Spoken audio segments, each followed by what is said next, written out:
Hey, pre-calc, welcome to the Do Nows. We got two questions. First, list all the factors of 60.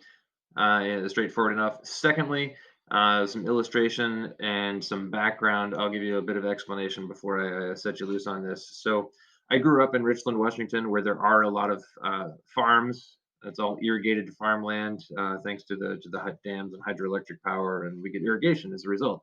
And so there's all these irrigated farms. They use typically this center pivot system. You can see in the picture over here what these things look like. Maybe you've seen them. So there's like in the center, there's like an axle where the water comes up into this big sprinkler thing, and then all those wheels are motorized. They're set at different speeds depending on how far out from the center you are, and so it rotates around. So the sprinklers move to this whole giant farm.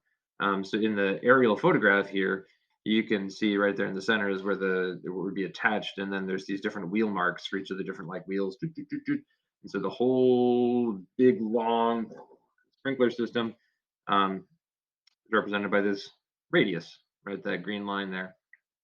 Okay, so I did not grow up on a farm, but there's tons of these farms around, and so at a farmer near Richland, where I grew up, has a center pivot irrigation system.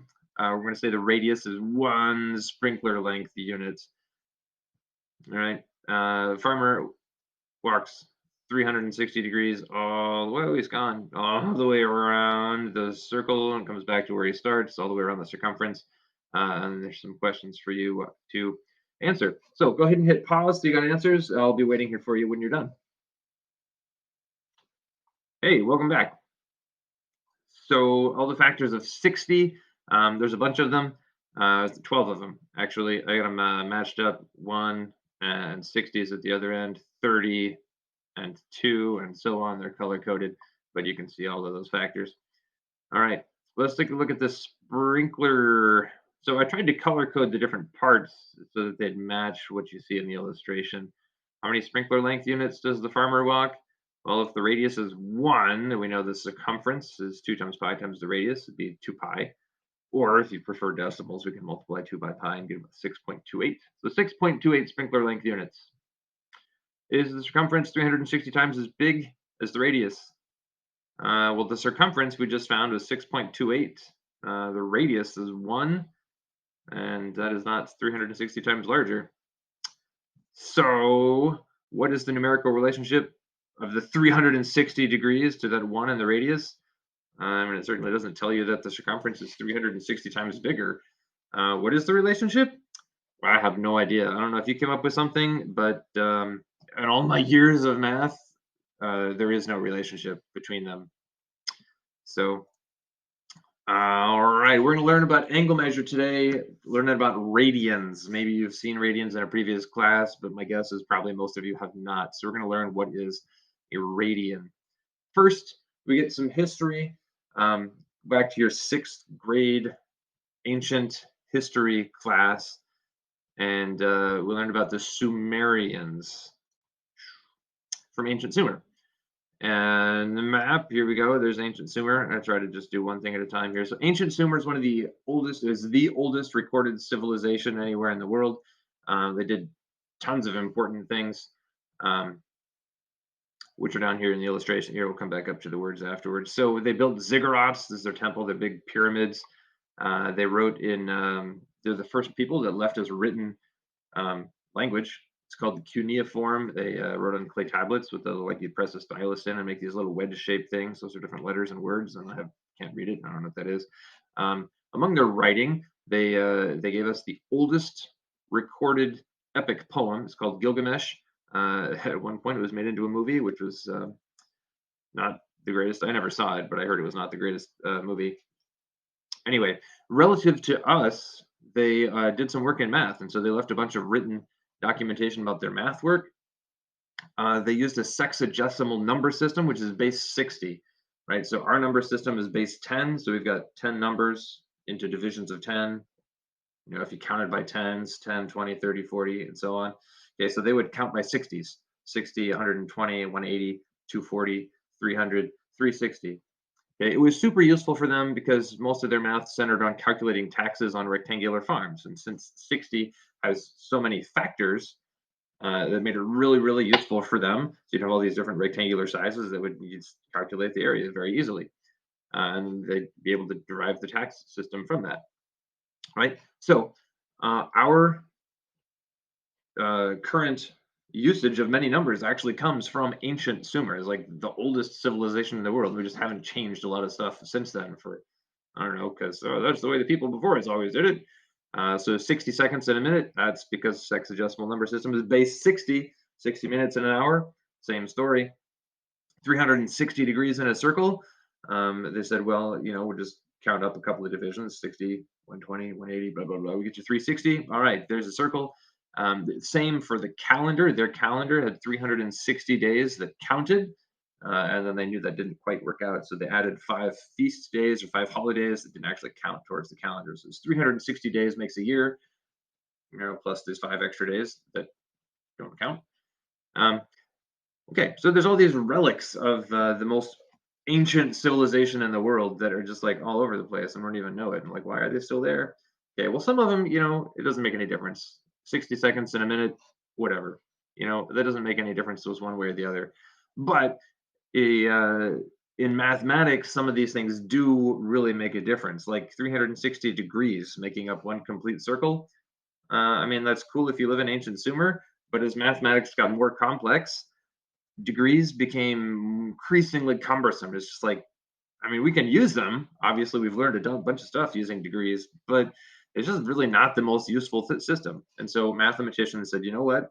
There's really no reason to keep 360 degrees as our measurement. Let's invent a measure that makes more sense for the purpose of mathematics. Okay, so that's where we get a radian from. Mathematicians invented a radian. It's based on the size of the radius of the circle. It describes an angle using the intersected arc length measured in terms of the radius. Okay, so in my illustration here, there's an arc in red. There's the arc length. So around the circumference, you cut a piece of that circumference. That is called an arc. You learned about this in geometry class.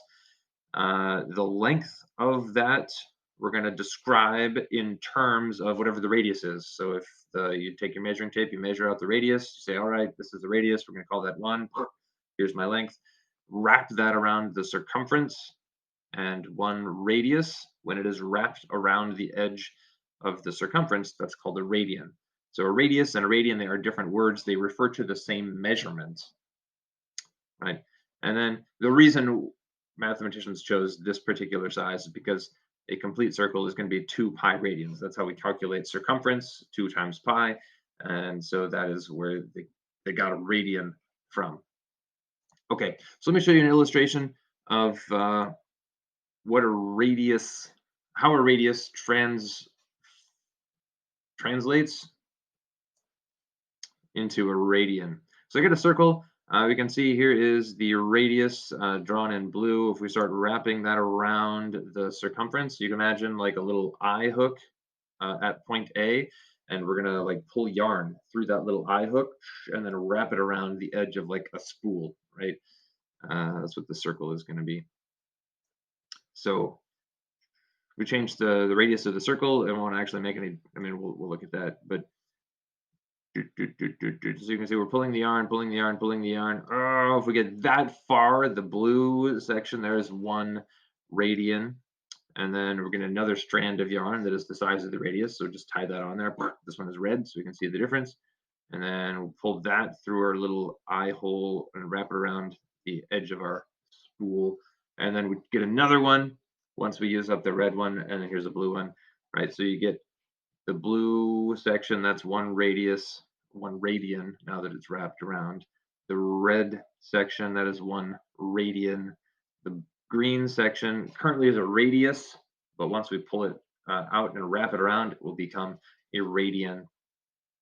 So as we go around and around and around and around and around, we need how many of these radians do we need? We're going to need 6.28. Right, so here's 6 complete ones, and then this pink one will be our next one. We're not going to use the whole thing once we get all the way around 1 complete rotation. We've not used the whole pink strand. We've only used just over a quarter of it. 6.28. That's 2 multiplied by pi. Okay. So let's do some work with radians. So I got the same illustration here. It's the same words you just saw. I'm going to just change the questions down here.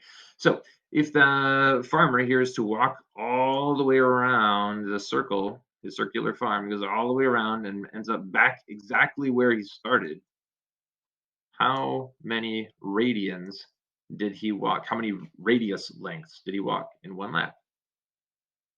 Well, we already said that, right? It is 2 pi radians.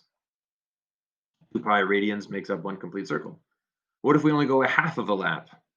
If you start here and you end right there, we'd say, well, that's half of the circumference. If the whole circumference is 2 times pi, then half of that would be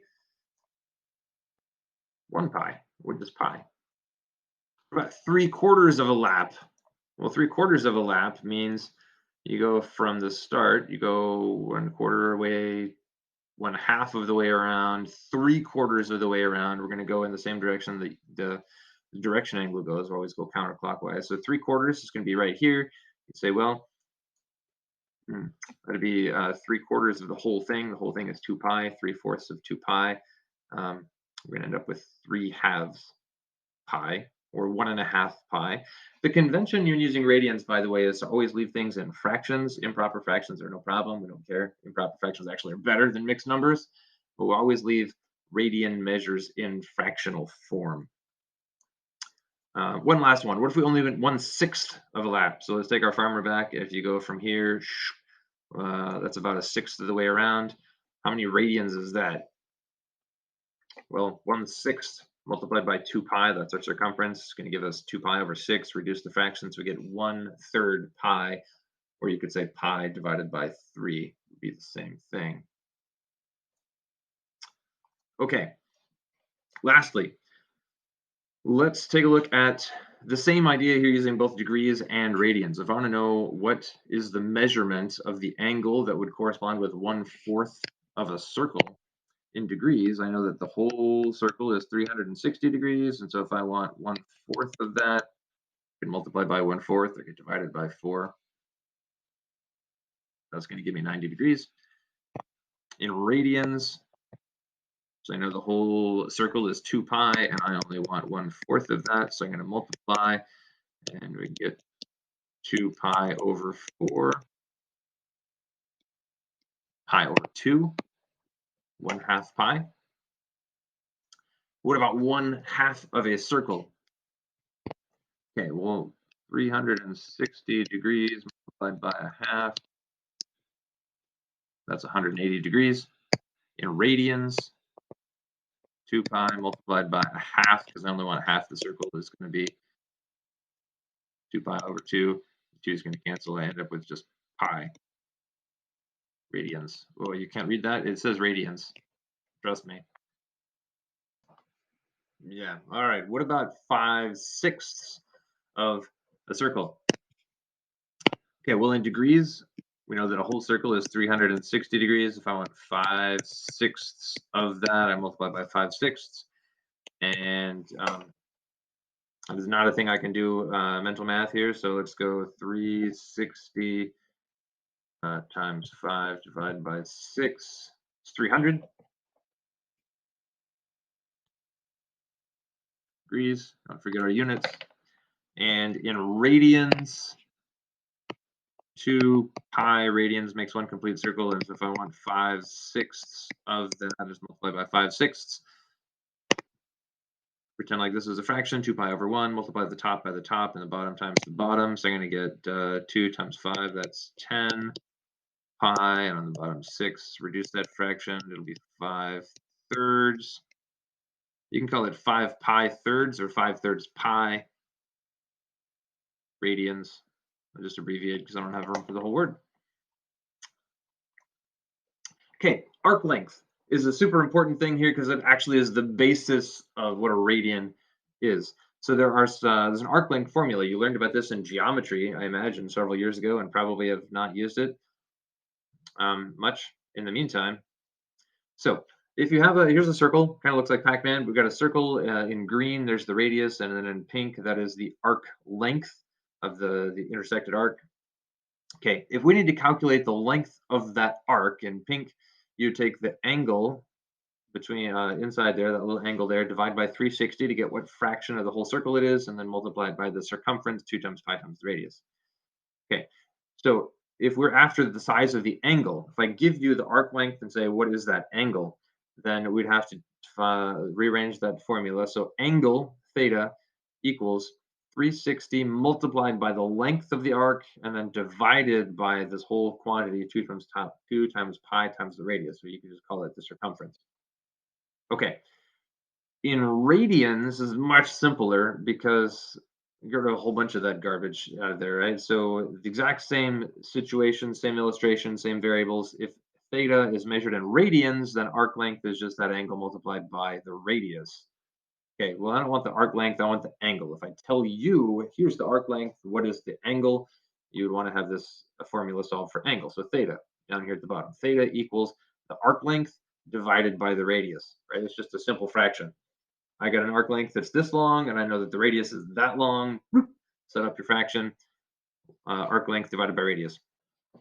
All right, so what's this going to look like in an actual problem? Let's put this to use. So on a circle that has a radius of 6 feet, what angle would subtend an arc of length 5 feet? Okay, so I brought forward that formula from the previous page. So we're going to do radians first. In radians, the angle is the arc length divided by the radius. It's a simple fraction. So if the arc length is 5, the radius is 6, bam, done. That is the angle. The angle is 5/6 radians. You would not actually need to type radians in here, but just so we have units attached, we know what we're talking about. Okay, do the same thing in degrees. So I've brought forward this formula as well. So 360 times the arc length divided by 2 pi r, or the circumference.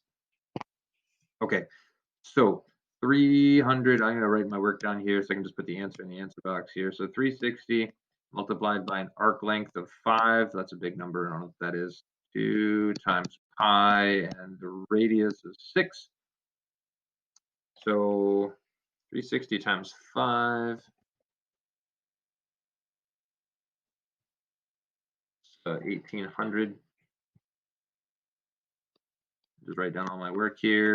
And then on the bottom, 2 times pi times 6. That'll be 12 pi. 12 times pi, 37,699.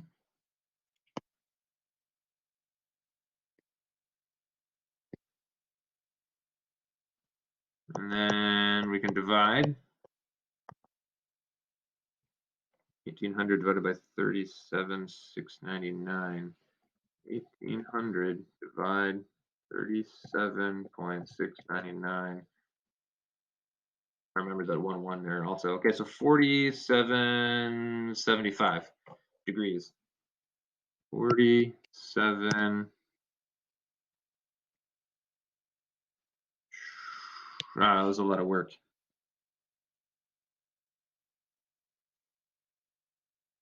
Degrees. Yeah, you don't actually need to type the degree unit in there. Don't. It'll mark you wrong if you do that. But just so that it's labeled, we know what we're talking about. I'm going to put the degree symbol there. Okay. So kind of a point in case. Degrees kind of cumbersome in this case, and radians like super straightforward. All right, what about classifying angles? So we learned how to classify angles using degrees. And so we said, hey, a right angle, an acute angle, obtuse angle, straight angle, all of those we know in terms of degrees. So to classify angles in radians, we need to kind of know what matches up with what. So let me back up a minute. So a right angle we know is 90 degrees. That's 1/4 of a circle. Just a few minutes ago, we looked at a quarter of a circle. We know it's 90 degrees. That'd be pi over 2 radians, or 1/2 pi. And we also found half of a circle, which is like 180 degrees. So that'd be a straight angle. So half of a circle, 180 degrees, pi radians, 1 pi. Okay, so if I'm going to identify what type of angle, sorry about that, what type of angle has a measure of pi over 2 radians, well, I just found out that pi over 2 is the same as 1/4 of a circle, or 90 degrees. And so this would be a, where's right? This would be a right angle. An acute angle is going to be any fraction of pi which is less than pi over 2. Stick an arrow over here. So anything which is less than 1/2 pi. And obtuse angle is going to be anything that is greater than pi over 2 radians. And a straight angle is going to be pi. All of these are radians. I didn't write my labels on any of them. Usually we abbreviate radians to just rad, because they are rad, but also mathematicians only do 3 letters in abbreviations. So it's always going to be 3 letters no matter what it is you're abbreviating. Cosecant, radians, whatever. You only get 3 letters. All right. So what if we had something like 4 pi over 3 or 4/3 pi radians? So let's take this fraction. I'm just going to move the pi off to the side. So I know I'm trying to compare this to pi over 2. That's 90 degrees. So is 4/3 bigger than a half or smaller than a half? It comes down to number sense. 4/3. You could divide if you want. Get your calculator. Divide 4 divided by 3, and if it's bigger than a half, then you know that's more than 90 degrees. If it's smaller than a half, you know it's less than 90 degrees. Okay, so 4/3 is 1.33 if I'm dividing. So this is like 1.33 pi, and that is definitely larger than a half. So I know it is not a right angle. I know it is not an acute angle. And in fact, since this is larger than 1 pi, it is 1 pi, exactly 1 pi would be a straight angle. I know it's not that. So obtuse angles usually we say are between 90 and 180 degrees. Technically, this is larger than 90 degrees, and so sometimes people just say, oh, if it's anything larger than 90 is an obtuse angle. But I think well, none of these, because we'll say that obtuse stops at half a circle or 180 degrees.